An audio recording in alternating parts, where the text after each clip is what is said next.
In a quiet mountain village, hidden by snow and time, lived a lonely clockmaker and his little daughter, Lyra.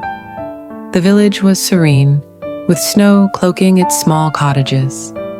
The old man spent his days meticulously working on clocks, while Lyra sat quietly, drawing stars, a favorite pastime that seemed to connect her with the mysteries of time. In the basement of their house stood a glowing golden clock, a clock no one was permitted to touch.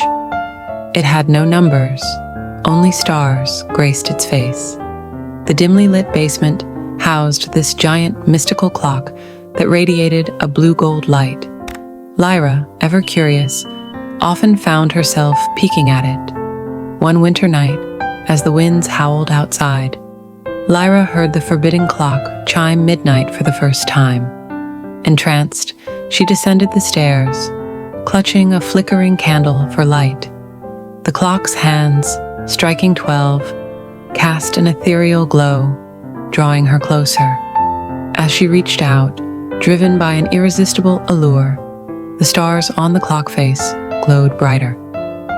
Suddenly, as if beckoning her, the clock opened like a portal and pulled Lyra inside. She floated through a swirl of glowing stars and gears, and everything turned surreal. Awakening in a strange land, Lyra found herself in a world where time was frozen. Snowflakes were suspended mid-air.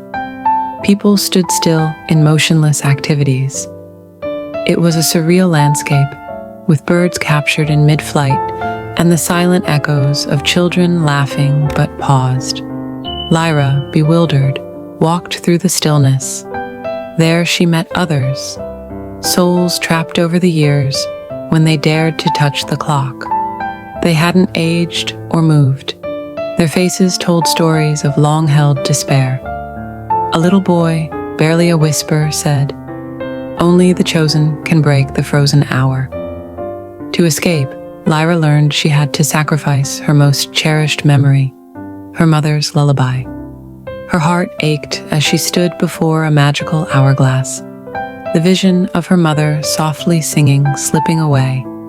She wept but placed her hand on the hourglass, the ultimate act of love and bravery.